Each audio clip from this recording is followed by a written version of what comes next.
ভাইপোকে সাথে নিয়ে আজকে গেছিলাম চুরি করতে। আর কোথায় চুরি করতে গেছিলাম সেটাও তোমাদেরকে শেয়ার করব। চলো প্রথম থেকে বলি।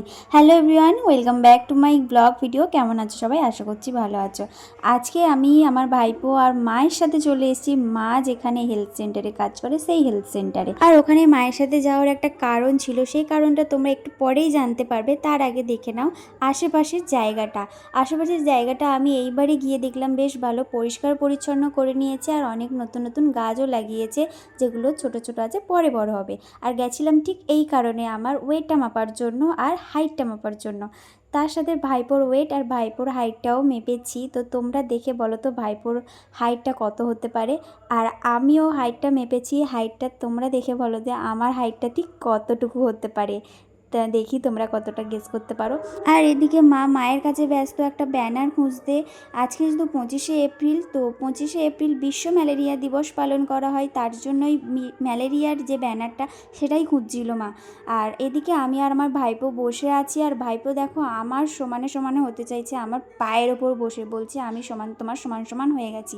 তারপর আর কি পায়ের থেকে নেমেই দে ছুট। ওখানে খালি পায়ে সারাক্ষণ ছোটাছুটি করে যাচ্ছে। এতটা বিচ্ছু, আমার কথাটা শুনছেই না, উল্টে আমাকেই মারছে।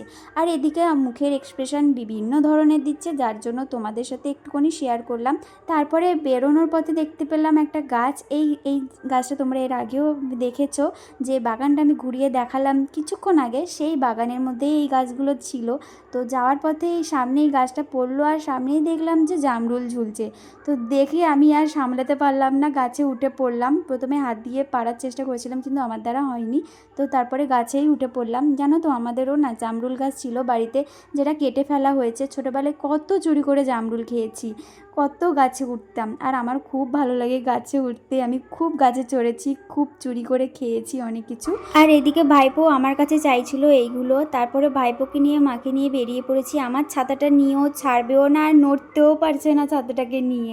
তারপরে পিসির বাড়ি এসেছিলাম, আমার বৌদির পিসির বাড়ি। পিসি আম পেড়ে দিল। আর এদিকে আমরা ঘাটে একটু বসেছিলাম ছাওয়াতে, প্রচণ্ড গরম পড়েছে, আমি তো ঘেমে স্নান হয়ে গেছি, সাথে ভাইপোরও একই অবস্থা।